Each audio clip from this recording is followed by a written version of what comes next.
Welcome to the Encore Audio Archives YouTube channel. I'm Taper Dave, and this is my channel. I've uploaded hundreds of talks here that I've recorded at meetings in West LA, and I've also recorded conventions starting in 2013. I've got a bunch of those up. And Walt and Mary Murray, the original owners of Encore Audio Archives, started the company in the 80s, and Walt recorded Joe and Charlie's and a bunch of stuff down in Vista, California. My sobriety date is June 20th of 1994. I hope you find something you like, so please like and subscribe to my channel and comment down below. If you want to hear something that I don't have or that you don't see, I'll see that I get it. Anyways, take care and have a great day if you want to. Now let's welcome our main speaker for tonight, Rita.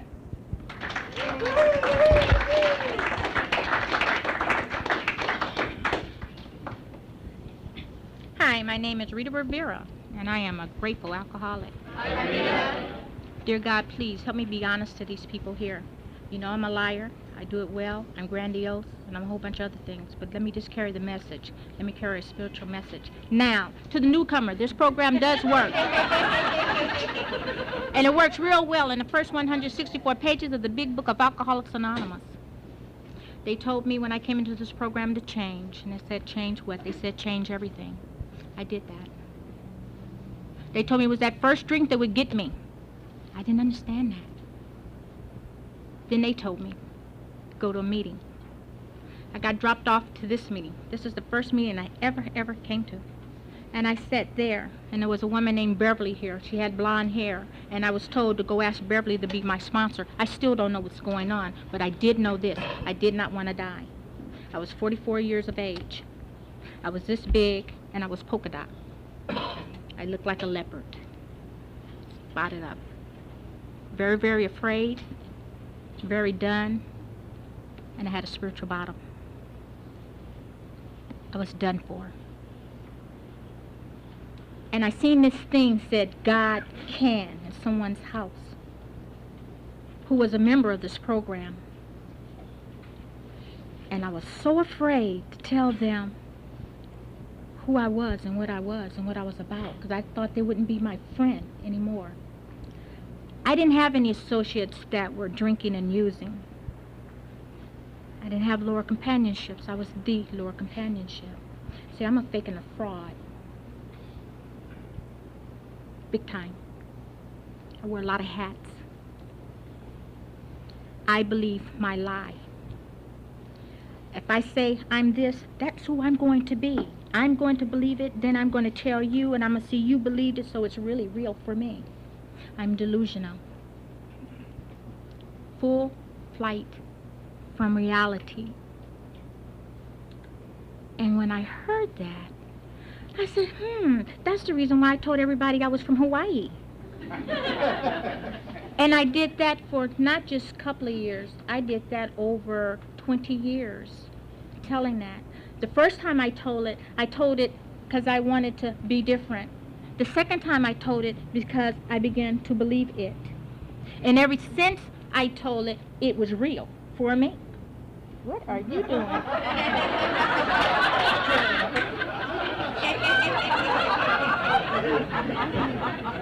I'm aware today what happens for me, because it would have been a time he would have did that and I wouldn't even recognize he was there, because I'm so into me. See, this program taught me to be real vigilant for me, because I'm not a vigilant person. You know, they told me to come into this program and come and give my speech, and I do it for fun and for free, and I do that. I'm having a ball up here. Yeah, I've been doing this particular meeting for a whole week. And today I realized, Rita, please. I don't have to come and tell you a pitch to this program. I have no pitch. I live this. So I'm coming here and tell you how I live. And I live humble. I live in the now, because my days are too long still. And I live with a whole bunch of gratitude and a whole bunch of learning. By the grace of God, there go I. I can't, but we can together. When I first came into this, I told you I came in here for my first life lesson. I think it was 3 days, wasn't it, after I got in here, somebody asked me to, if you don't remember, I think I and they told me to come up here and read chapter 5. That summer I was in the first grade helping and teaching first grade students how to be students, reading and writing and everything else. And when it was my turn to perform soberly, I didn't recognize the words. And when they first called me up here, I looked and I realized I couldn't. I remembered one thing you guys told me.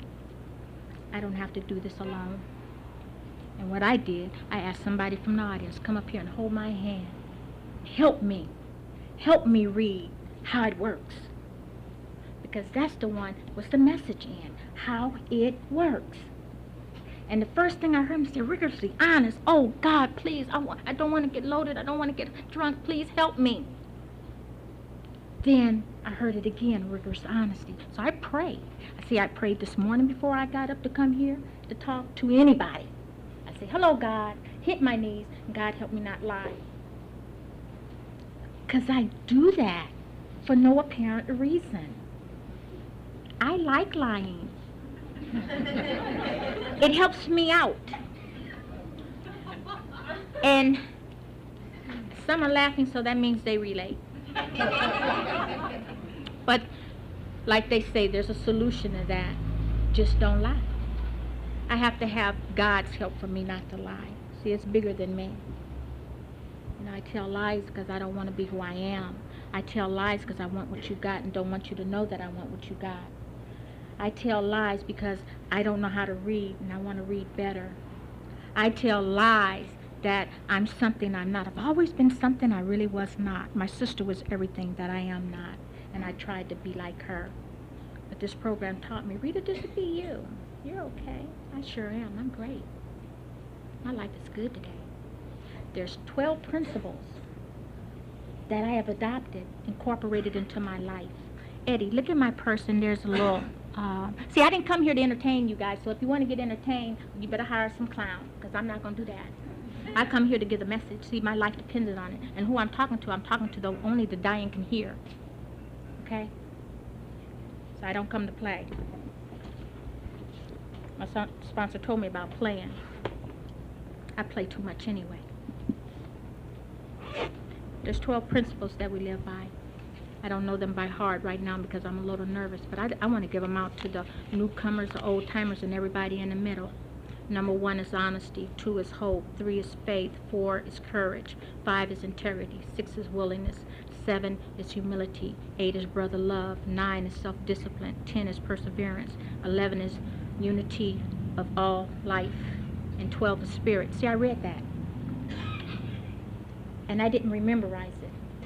That's why I wanted to show you that we recover in Alcoholics Anonymous. All you have to do is want to do so.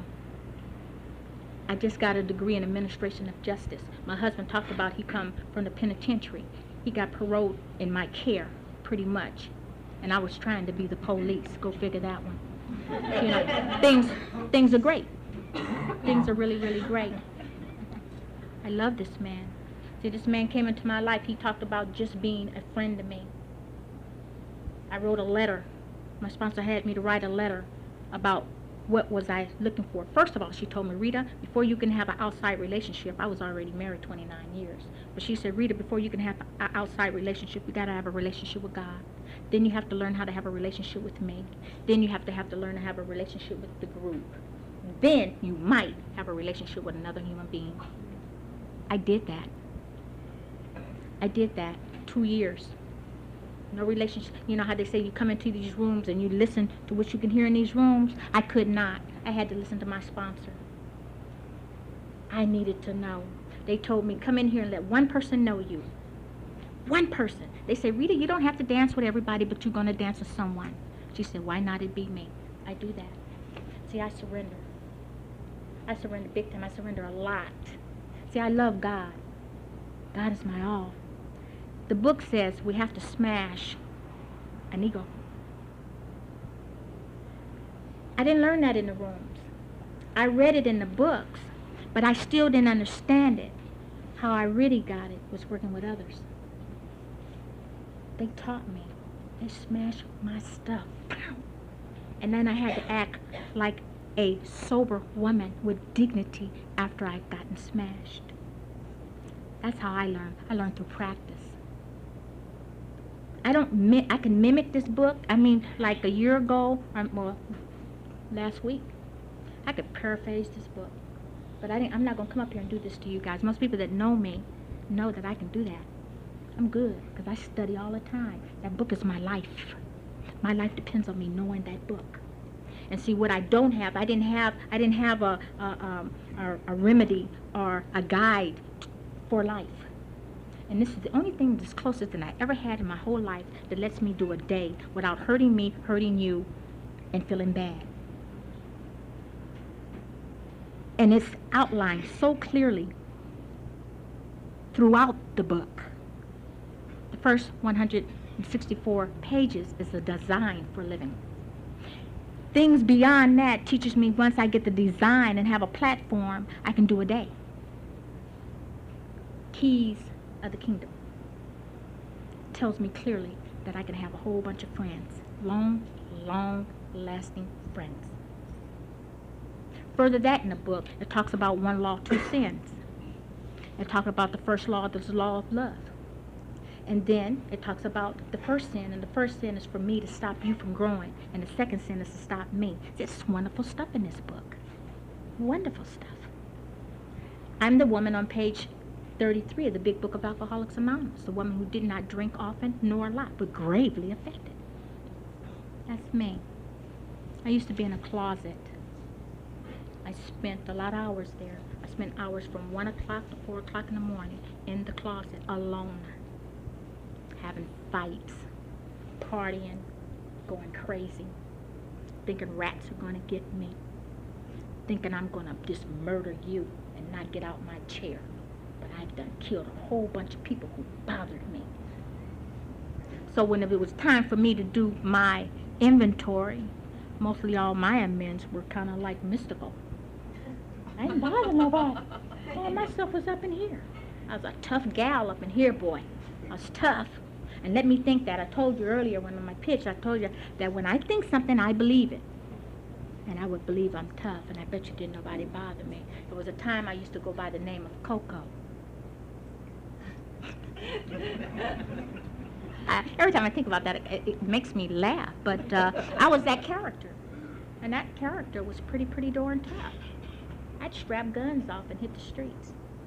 Only at night, because in the daytime I was somebody else. I was, this school teacher person.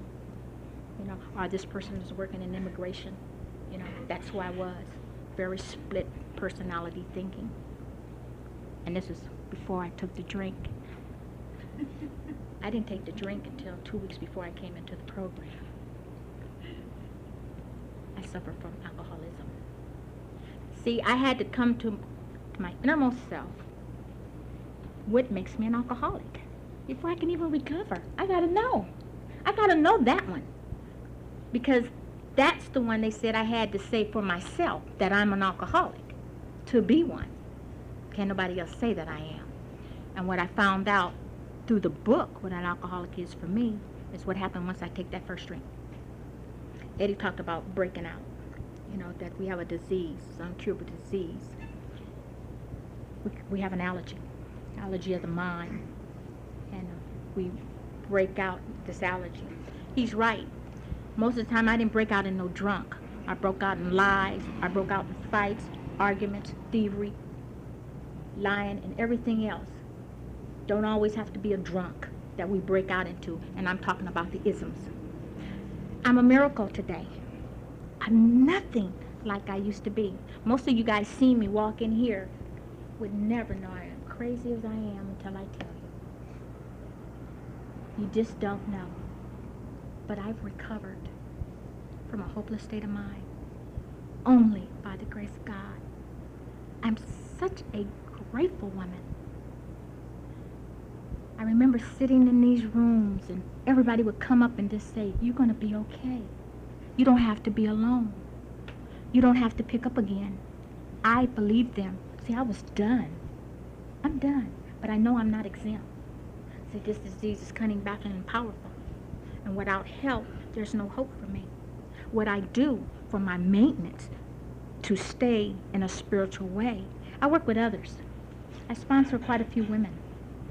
I'm in service, as Eddie said, the GSR business, but that's not the only thing. I go out to the hospitals. I do bedside. I have a panel. I go out to recovery homes, and I've already started a meeting teaching other women how to do the 12 steps, 12 traditions, and the 12 concepts. I'm into this. This is some awesome stuff. I'm a worker among workers, and I am a student. I'm still in school. I'm out for my second degree, and this one is in psychology. Sometimes it happens for us, you know. It's a great thing. It's a wonderful thing. And let me talk about the steps a little bit, if I may. The steps are something that is very simple once you surrender. Step 1, stop me from the drink. Once I stop taking a drink, then you guys can get me to step 2. What I learned out of step 1, the principle is honesty, but there's sub-principles, and that one's admittance and also surrender. They go along with step 1. First, we got to get you to stop drinking. Step 2, they talk about a power greater than self. As I read in the book, it clearly is not saying God. The power that I learned it to be is you guys, the group.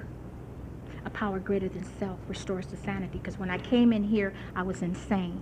And as I stayed, you guys told me to keep coming back, and I did.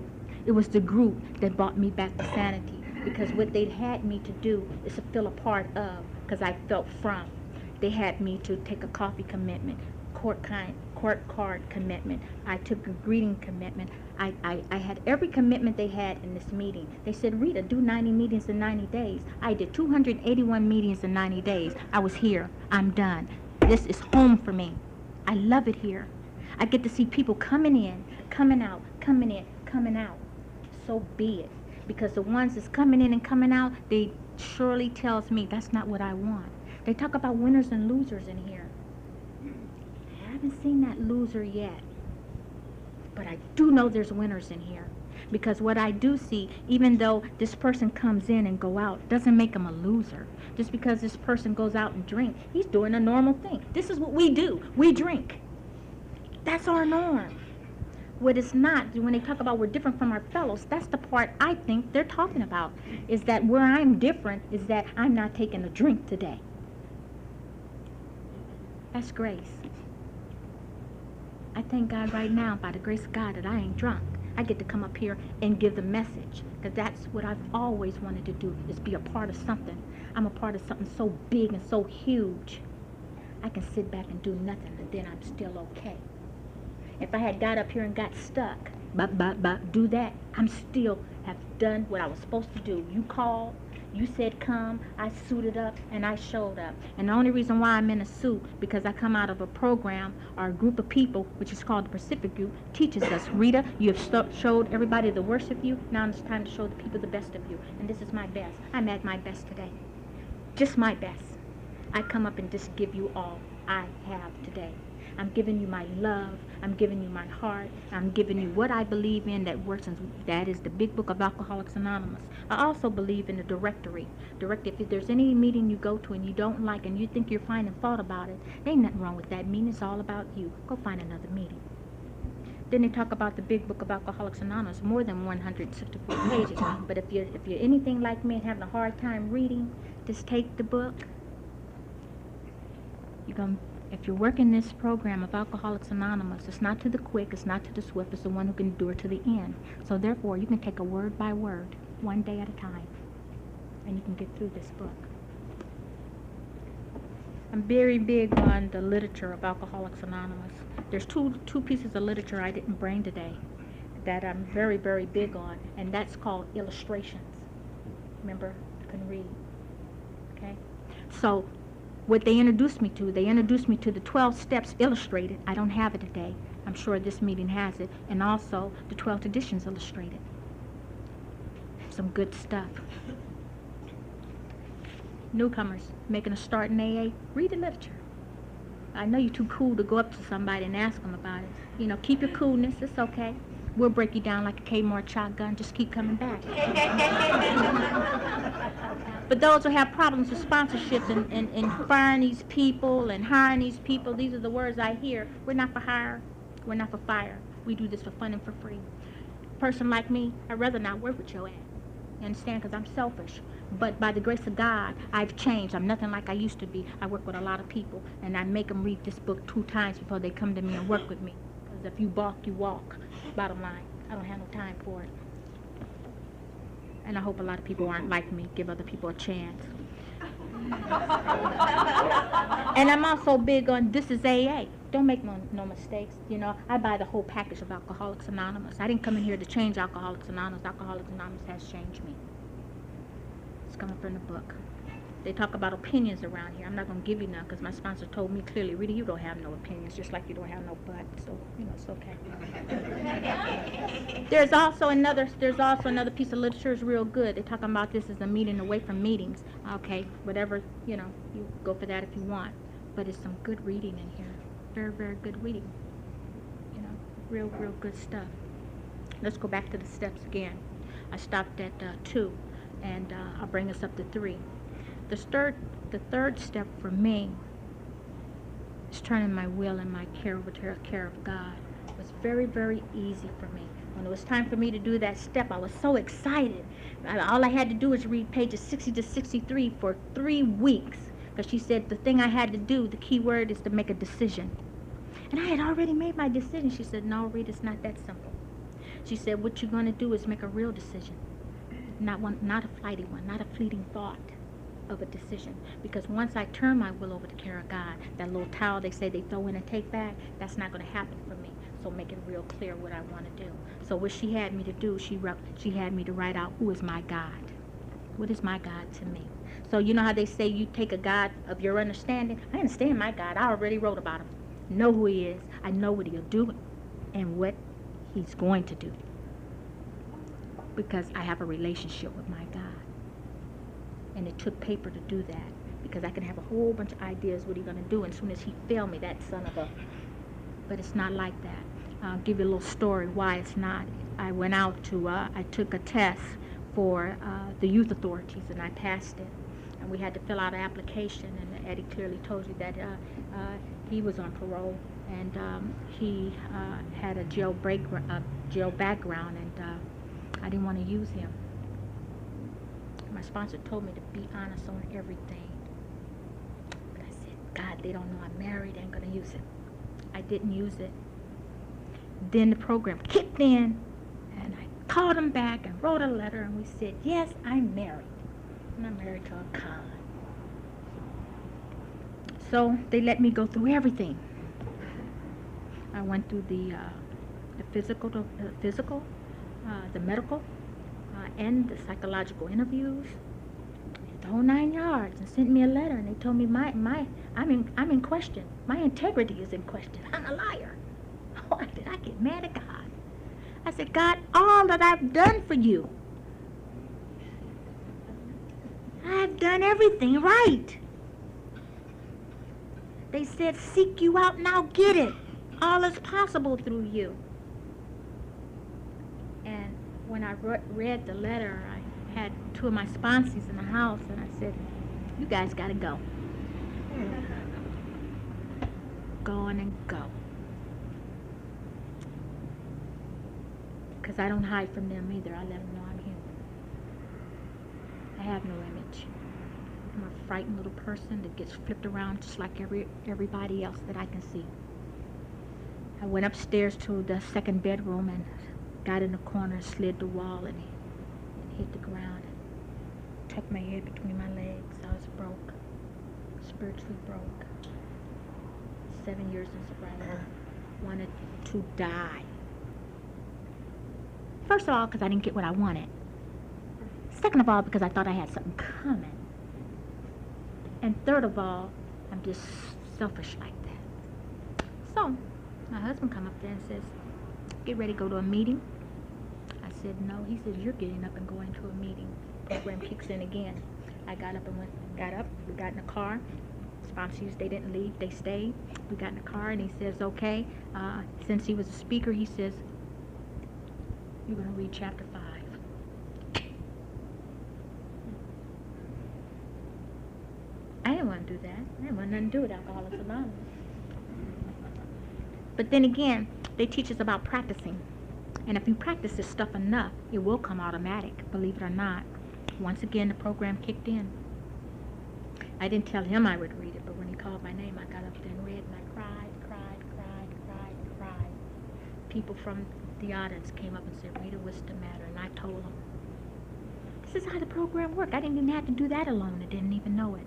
And then what I did, I got back into God, and I talked to God, and right before I went to sleep, I asked him to help me, show me what did I do wrong. In the middle of the night, I sat up and I remembered I lied. And I don't have a kind of God that, do lies. And that's why I didn't get it. Not for no other reason, because I lied.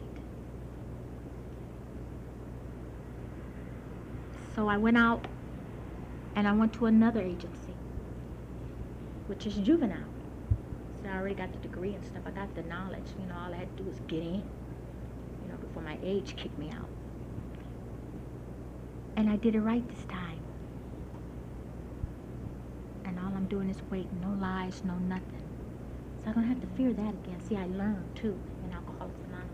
I don't have to repeat that if I don't want to suffer. And I don't want to suffer today. It's too hard suffering. It's too much work getting out of self, getting back into the program and getting back into you, because I love thinking about me. But I surrendered all over again. And I thank God for that today. I had my friends, Angela and her father, there for me. A whole host of AA for me. Not because I've done something for them, it's because their life depended on doing what they had to do. And that's where I'm at today, by the grace of God. Now we're at step 4. And when they talked about step 4 for me, that was about the funniest step in the book. Because one thing, I could tell you, I can write down that big stuff, that grandiose stuff that I've done wrong, just them little lies. And one of the little lies, I already shared one with you, and that was being Hawaiian. And the other one is that I'm a very, very good skater. And I've been skating over 50-something years. I'm good. I'm very, very good. I've coached over 13 years. I'm very, very good. But my story gets bigger than that. Okay? I skated around the world. And I told that story so long because I do skate well. And I have taught and been a lot of places in the States. But I've never been around the world. And that one seemed like when I had to tell that one was the hardest one to tell. And my husband told me that it was my ego. I didn't want to, I had an image, and I don't have no image today, you guys. That stuff is too hard, and I have no secrets, none. I'm open book. I share my fifth when it's necessary to someone I'm going to help, because I ain't got no problems with it. God has given me the ability to be okay with Rita. So Rita's a grand girl today. Among grand people. People of my peers. I want to thank Mike for asking me to speak. Thank you very, very much. It's a pleasure and an honor to do anything for Alcoholics Anonymous. Didn't know that you were related to this young woman as a deep friend, because that is my sister in sobriety. I want to thank all you guys for coming out, and happy birthday to the birthday people. Chip people, you go. If they didn't tell you, this is the most important step you'll take from the cradle to the grave. Don't be a part of the passing parade. I understood that when they told me that. All you got to do, this is a day at a time. This is a 24-hour plan, and it's a spiritual plan. If you don't have nothing to give right now, give nothing but suit up and show up and sit down. Close your mouth, open your ears, and stick your hand out for help. That'll get you somewhere. Closed mouths don't get you fed. And as you know, in the street we used to say, you be true to the game be true to you. If you be true to Alcoholics Anonymous, it will be true to you. And if no one's told you they love you today, I certainly do. Thank you for letting me be of service.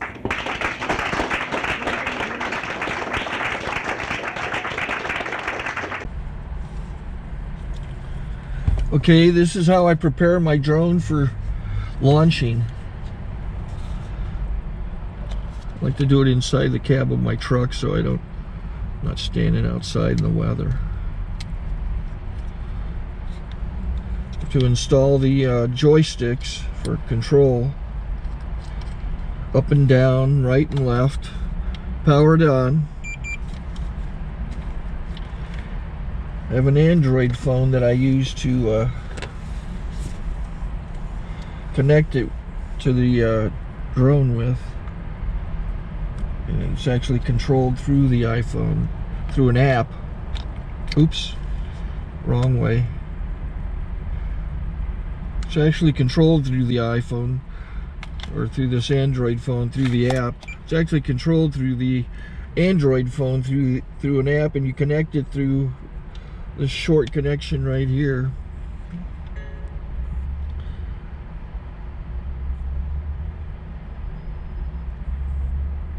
Remote control connected. Remote control's connected. So I pull out the drone. I have to extend the legs. Long legs extended first, then the short legs. Remove the gimbal protector. Set that aside, then power it on one short burst and one long burst. I lay it down. So I have to go to calibrate.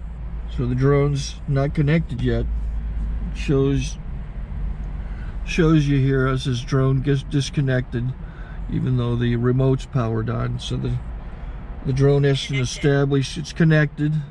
So I go into the app to calibration mode. First I'll calibrate the remote controller. Start calibration.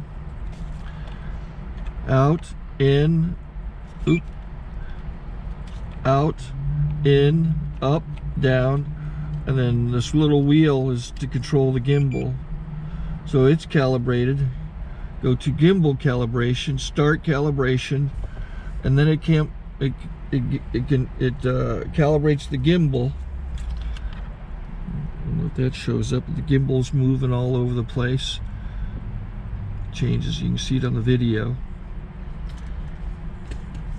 And I'm calibrated to take off. It's acquired 7 satellites at the moment. There are 26 satellites up in the sky, which it has to acquire before you can take off. So it's connected. It's got enough satellites. This is white. I can go to press this little arrow button, swipe right to take off, and it would start the motors if I slid this to the right. But I'll wait till I get outside. Don't want to do it inside.